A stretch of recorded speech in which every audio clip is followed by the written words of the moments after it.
Looks like we're live.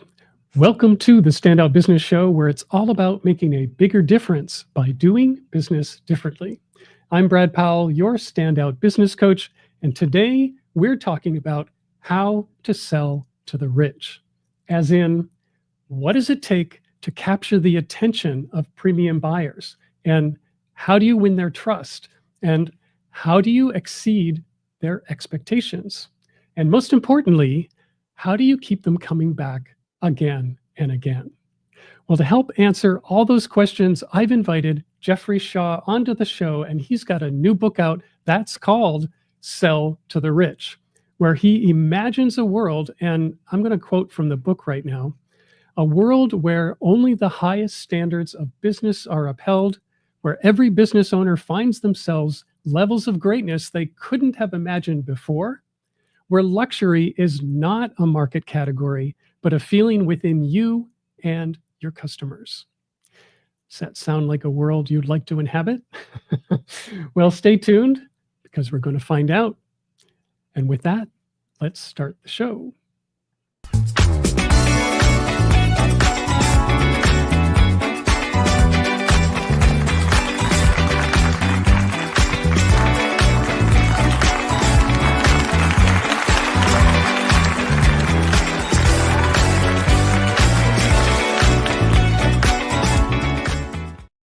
All right, Jeffrey, welcome to the show. Hey, Brad, I'm glad to be here with you. Well, when I saw the title of your book, I was reminded of some advice that my mother gave to me a really long time ago. And what she said was, when you go out and are thinking about getting married, see if you can find a rich woman. And she said, it's just as much trouble to find a rich woman to marry as a poor woman to marry. And so you might as well find the rich one because your life will be a whole lot easier if you do. A good friend of mine dated like 5 men named Rich. And she said once, she said her mother told her to marry Rich. She got it confused. She just kept dating men named Rich. So I get it. Right. All right. So the question is, does this transfer to the average entrepreneur? Like, it's just as much trouble to find a rich premium buyer, rich customer, as it is to find one who doesn't have very much money, who wants to actually do work with you. So you might as well go for the premium ones. How would you take that philosophy? I love that. And it ties in so beautifully with the name of your show, right? Stand out. That's really what it's about, because my expertise, my background is in the luxury space, and I'm not going to deny that. I'm embracing it more than I never have. When I started, for those, little background context. So for 40 years, I've been a family portrait photographer for ultra wealthy families. I actually just officially retired a little more than a year ago from my role as a photographer. I've been doing less and less over the years, but that's my background, right? So I've been in the luxury space for more than 40 years. When I started speaking in 2009, a lot of people told me, that's what you should specialize in. And I had this grandeur vision that there was more to me than just all things rich people. So I wanted to explore a lot of other avenues like self-employment and entrepreneurship. But here I am back to really what I have to own is my core expertise of in luxury sales and marketing. Because, as I love to say, I don't just know this market, I was in their closets. Right. So I had in my profession as their family portrait photographer, I had a very unusual exposure to the ultra wealthy. But Brad, to your point, so I speak to that. That's my core mission, you could say, is to help luxury businesses and brands work and understand with their ideal clients with a subcontext that I would love to change the world in that doing business for everybody is a more life-transforming experience. Imagine, and this is where the standing out comes out, is imagine you're an everyday business, but you upheld the standards. If you had the inside secrets that luxury brands have, imagine how your business, your everyday business, non-luxury business, imagine how your business can stand out from the rest. And it will, because as much as as a coach myself and as a speaker, as much as I would love to change the whole world, the fact of the matter is with everything that we as experts teach, such a small percentage of people actually enact what they learn, that it's an opportunity, I think, for everyday businesses to learn the practices and mindsets of attracting and working with the luxury buyer, that they can make their business truly stand out. So I think, again, I've written a book trying to support and help luxury brands and businesses with an underlying mission to help everyday businesses stand out in their own fields.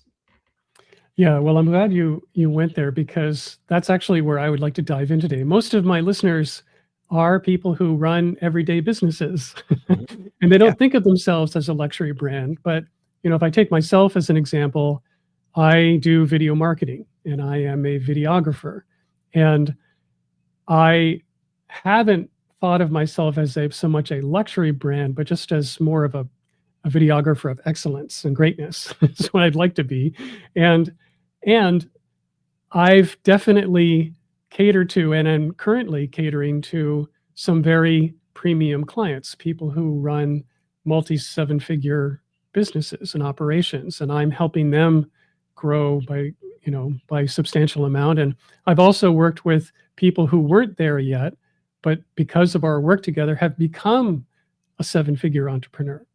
All of that is true. And yet, in my mind, I still have the everyday business guy mindset. And so, what I want you to help us with today is, what do we need to shift internally so that we can get into that place of greatness, like this thing of, I want to be seen as premium, and I want to be attractive to the people who are also aspiring to live in that realm. Yeah. So one thing I'll suggest is think about the word luxury in itself. Like, even if you consider yourself an everyday business, one of the only ways that you're truly going to stand out, not only in your field, but in the world of choices, is making sure that doing business with you is a luxury. So if we just use the word luxury, it does not have to mean that you are in a luxury business providing a luxury goods or services. But doing business with you had better be a luxury today, because if you're in any way a hassle, customers are going to leave you, right? So I talk a lot about a frictionless business model and really combing through your business to consider all the places that there might be friction in your everyday business. Because again, if doing business with you doesn't feel like a luxury, they're out. And this is something, again, everyday businesses need to focus on. How to stand out is the phrase I use a lot, is that great isn't good enough anymore. And one thing I can assure you, just like Brad, you're saying of yourself, the people I work with, the clients I coach, they're great at what they do. I never have to question someone's talent. What I have to make them do is enact some of the principles and practices of luxury brands, so that they're not just the best choice in their field, but they're the best choice of investment in someone's life. Because in many cases, and this is my case as a photographer, I was at a significant price point that lifted me so far beyond my so-called competition of other photographers that I didn't worry about other photographers. We were targeting a very different financial goal. What I had to worry about were all the other places that my affluent clients could spend a comparable amount of money, right? So they were comparing me to a trip. They were comparing my services to jewelry. They were comparing my services to wardrobe. When you consider the fact that if you have to be better than not just people in your field, but better than all somebody's choices, you've now raised the bar on how good and how exceptional you have to be. And this is one of those notions that I would love to get across to everyday businesses, is to understand. And I'll qualify it by saying it this way too. One thing I've learned by having served the luxury buyer for so many decades is that it's in many ways similar to the ordinary world, but on steroids. Right? Everything's overly exaggerated in the luxury business. because when money and economy is restrictive, people's choices are restricted. Now imagine you're working with a clientele where money isn't really an issue, or their spectrum is so much broader of what they can afford. That's what over exaggerates the choice paradox, that you're no longer just vying to be the choice in your field, but all their choices. Because when money is not a strong parameter, the world is your oyster. You have almost unlimited choices. So if you're a business trying to be chosen by a clientele that has unlimited choices, man, you have to really raise your game, and you have to be the best choice, not just in their field, but in all their life's choices. Like, why would someone invest in videography to promote their business versus Facebook ads? Right? It's not even an apples to apples comparison. Or it might even be so extreme. It's like, well, we could invest in videography to market our business better, or we can implement new computer software programs. Okay. So Yeah. people are Or not worse, comparing apples to apples. we could just use AI. Exactly. Right. So you have to figure, and again, that's why I love challenges. And so AI and everything, technology always, and again, when you've been in business for 40 years, there's been a lot of technological advances in 40 years. So it's all a challenge. And I love the challenges because it allows us an opportunity to figure it out and step up to the plate. So every time there's more technology introduced, there's more choices. And that becomes one of our I think it's one of the biggest challenges in business today, is how to not just be the best choice in what we do, but how do we be the best choice in their world of choices? Yeah, well, that is a really interesting question. I mean, and it's so true that our competition isn't just other people who do what we do. It's like everything else this person could be doing. Yeah, it's my definite, something you hear so often in marketing today is that people don't have an attention span, which I think Yeah. has become the laziest excuse for bad marketing there is. Yeah. Because guess what? Netflix has proven that to not be true. People have an attention span.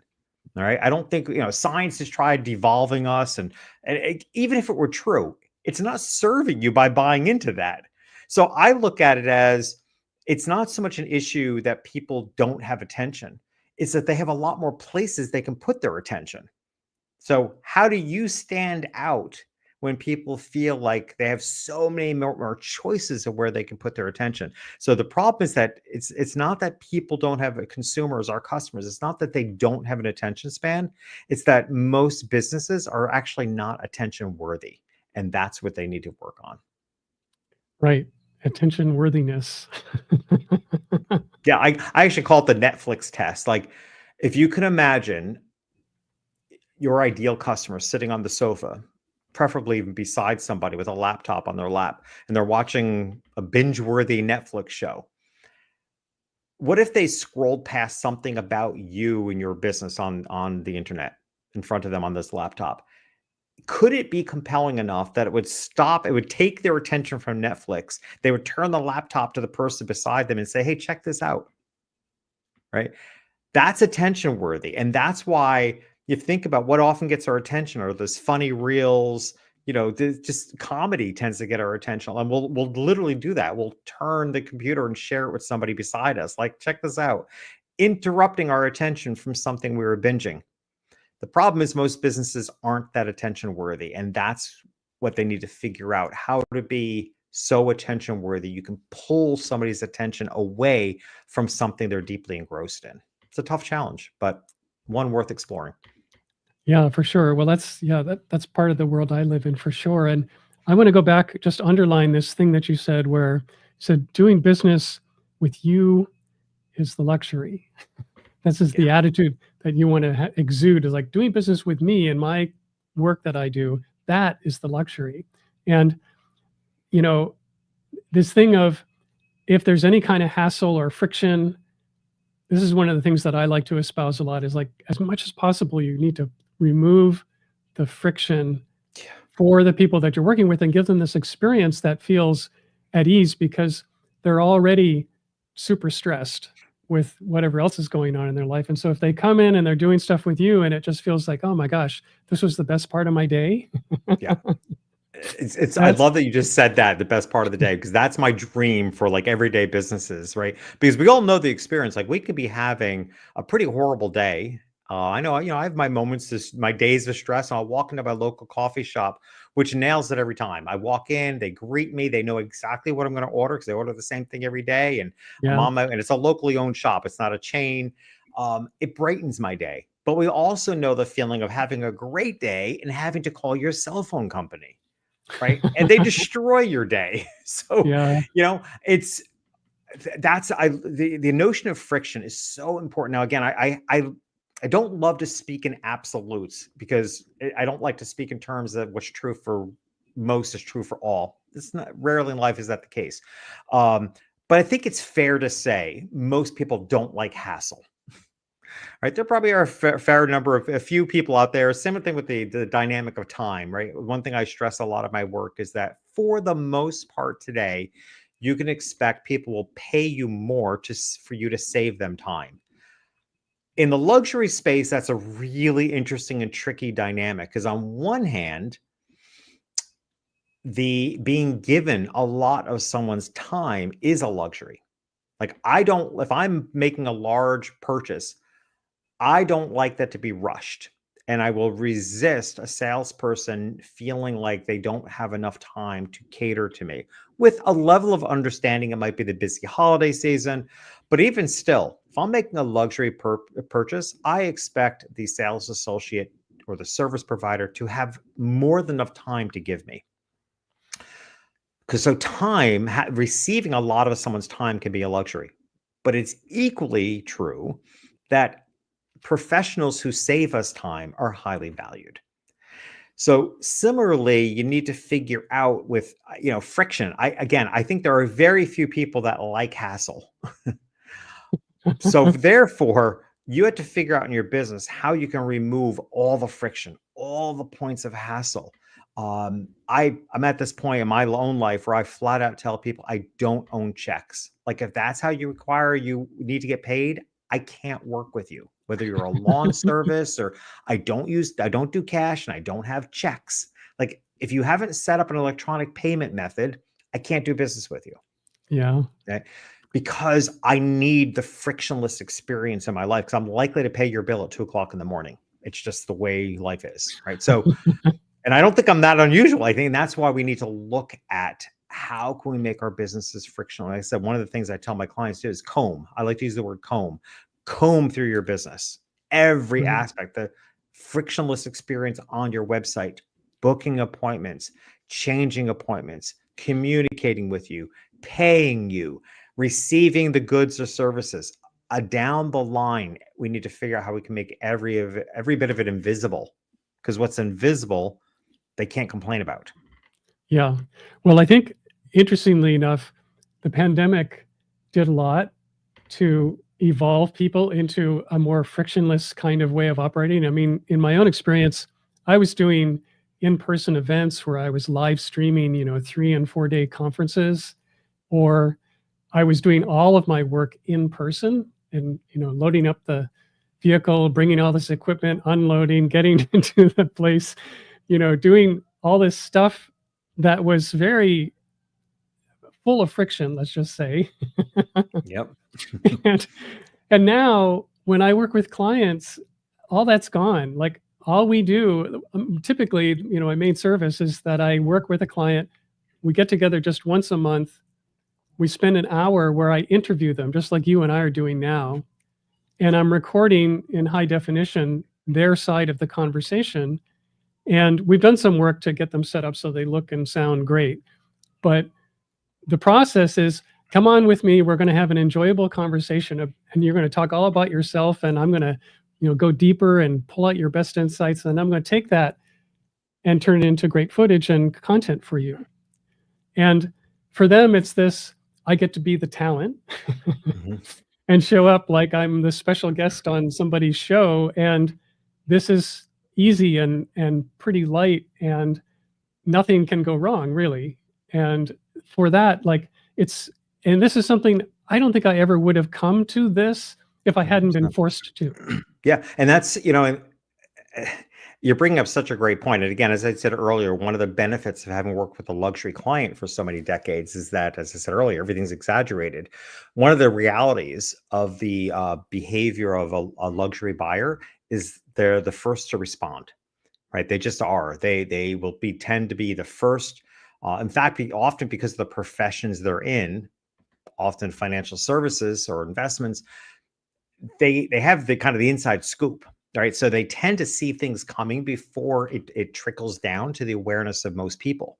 So they tend to be the first to respond to the potential downturn of economy. I saw this coming in like the fall of, what was it, 2008. The economy, the Greater Recession, didn't actually tank until, what was it, September of 2009, I think it was.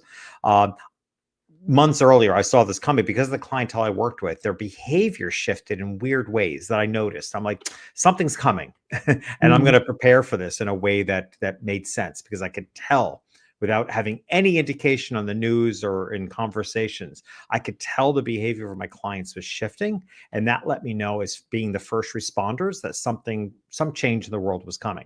They're also the first to bounce back. Okay, that's the good news, right? So their typical financial stability can make them be extremely cautious on the upfront, and the quickest to recover.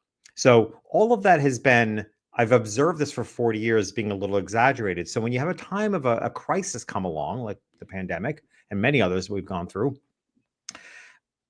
we can't ignore the deep loss, particularly loss of life, right? We never want to just gloss over that. And crisis has always sped up what was going to change anyway. And the world has been wanting this type of adaptation and evolution of businesses. The crisis forced it to happen. There was one example of, is I did an interview on my podcast of a professor at, I think it may have been Stanford University, or a big university, and he had said that the university had a 5-year plan to add e-learning to their structure, which they completed in 2 weeks when they had to. Right? The 5-year plan was like for the future, and suddenly within 2 weeks they accomplished this. So a crisis has always sped up what was coming. And often what it has sped up is a change in social values and what people value and what they appreciate. So the challenge becomes, not only do we have to respond to it in the crisis moment, but we also have to deal with the aftermath after that change. Like, well, as a speaker myself, it's like, well, once many events get the taste of virtual events and how much money that can save them in catering halls and in flying in speakers, it can be challenging to convince them to go back to live events where speakers can receive their top dollars. Yeah. Okay. Of course, most have really leaned into the benefit is the camaraderie that and the reconnection people wanted. But I think a lot of times it's more of a hybrid model now, because yes, people want the connection, but here's the other way in which it's changed. And this is true of all everyday businesses. In order to convince someone to lay down money to attend an event, which is more than the money, I think the biggest challenge that is faced is the time commitment that it takes to attend an event. And you have to add to it now the potential health hazard of traveling. Yeah. So you have more obstacles to convince people to show up at your event, which is why many events have struggled to get regrounded. These are the obstacles that are presented because people's values shifted. Suddenly, the taking the time away from your family, risking your health, it better be a damn good event if I'm going to invest in doing that. Right, so this is the constant raising of the bar that I refer to as kind of your call to greatness. It's a constant call to greatness of raising the bar because the world around us is changing. Again, my glimpse into the luxury world for so many years, I'm able to pass that message on to everyday businesses because it's exaggerated in the luxury world. This has always been the case in the luxury world. How do you stand out as exceptional when there's plenty of people in your industry that are ordinary? So Right. it's that kind of insider secrets that I'm trying to, that I feel very much everyday businesses can embrace, which is why, I wrote this book making sure that everyday businesses also feel spoken to, because while you're learning the strategies of luxury businesses, you can imagine, how can I incorporate this and integrate this into my everyday business and truly give myself the opportunity to stand out. Yeah, well, let's talk about that from perspective of standing out when so many other businesses are in fact mediocre and ordinary. And what's happening with the ordinary businesses is that they're all going for the same ordinary customers. Mm-hmm. And that competition is super fierce. Whereas the luxury world, the premium world, there's not as many people who are working in that realm. So talk about that space in terms of the encouraging words for people. Like if you jump up there or into that realm, all of a sudden you aren't competing with a lot of the people that you were, last month. Yeah. Yep. Yeah. And actually there's a chapter in the book on discouragement, because I speak to the fact that when that's your goal, it's going to take longer, right? You can't rush to build the business that's looked upon as being exceptional, right? You can't rush the building of a luxury business. You can't you can't start it as Home Depot and then suddenly try to become a luxury boutique. Right. You have to have chosen to start out as a luxury boutique in the first place. Now, that's not to say that a business like your own or any of your listeners, if they've got a good, solid reputation, it's not to say you can't level up. In fact, you should. But what you want to do, which is really the focus of my first book, Lingo, because it's about speaking the lingo of your ideal customers. And I refer to it as a secret language. Like, you want to call forward people that deeply feel like they get you and you get them. So I'll give you a inside scoop on one of the tools I use when I'm working with a client who's looking to do just that. Let's say they're looking to rebrand, focus more on attracting their ideal customers, which, by the way, when I pre-survey an audience, even in my luxury events, when I pre-survey an audience as to what people most want to gain from the experience of being together, the number one answer is always more ideal clients. So every business at all socioeconomic scales is looking for more ideal clients. You have to first define what ideal clients mean to you. Yes, profitability, the clients that pay you the most are somewhat ideal. But to me, one of the highest criteria is that they're clients that are easy to work with, because I'm not willing to work with a really difficult client, no matter how much they pay me. So, because it's so life consuming, it's taking too much time away from other places and other clients that I could put energy. So you have to decide for yourself what your ideal client, who that is. When I'm working with a client to meet that goal of attracting more ideal clients, one of the first things I ask them to do is to make a list of what I refer to as self-identifying questions.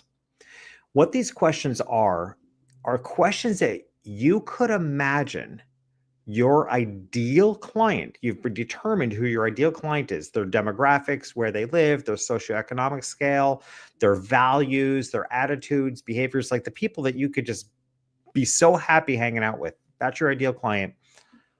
What are the questions that are in their mind that they're thinking, but they're not even verbalizing? If you can tap into those questions, if you can pose, even on your website, questions that people might be thinking in their head that they're not verbalizing, that will literally set them back in their chair and make them feel like, wow, it's like this person's in my head. And that's how you call forward your ideal client. In the end, it becomes an alignment of them feeling like you totally get them. And that nice thing, Brad, is when people feel that way, they will almost always put money aside. Like, it almost doesn't matter what you're going to charge them because that is such a rare experience in life, let alone in business. When you feel like someone who can provide a service that you need, that they get you so much, they've asked questions that you're thinking, but you realize you haven't even verbalized to them, but they get it. That's how you attract your ideal clients and level up. Yeah, that's great. Get inside their head. Get So they inside there. feel Like I like, said, to me, that should be the goal of marketing today. The goal of marketing should not be just client acquisition. Like you really know you nailed it when somebody says to you, "My God, it's like you're in my head." Like right. they're sold, locked in, don't care about money. Like that's the best compliment you could seek. Right, exactly. All right. Well, that's probably a really good note for us to start wrapping up. Now, you've got this new book. It's not quite out of the press yet, but people can pre-order it. So let's talk about how people can do that. Yeah, so first and foremost, it'll be available on Amazon. Can sell to the rich. My name is Jeffrey Shaw, so you can search by name of my name. You can search. If you do, you'll find my other books as well. It will be for pre-sale mid-January, and it releases April 25th. So we're giving it a nice long runway for pre-sales because, again, you and I were chatting a little earlier that I'm always paying attention to buyer behavior, and one of the things that's changed is book buyers nowadays are so happy to pay for something months in advance just so they don't have to think about it. And when it's done and released, it's going to show up on their Kindle or in their mail. And this way, it's good content they want. It'll show up when they need it. So go to Amazon, Sell to the Rich, or Jeffrey Shaw. Either way, you'll find it. All right, great. Well, thank you so much for coming on. This is a great conversation, and it's also just a really great mission that you're on. Thank you. I thank you for saying it that way. Like I said, the book, I believe, encompasses both the strategies for luxury businesses, and it really is a mission to support everyday businesses to do better. All right. Well, thanks so much again for coming on today. Thank you. And for those of you listening at the end, I just want to remind you that if you'd like to go and binge the entire archive of the Standout Business Show, just go to standoutbusiness.show. It's all there, all the audio and the video, and all the extra stuff that we put in there just for our listeners. We go live every Tuesday at 11 a.m. Eastern Time. And until the next time, so long.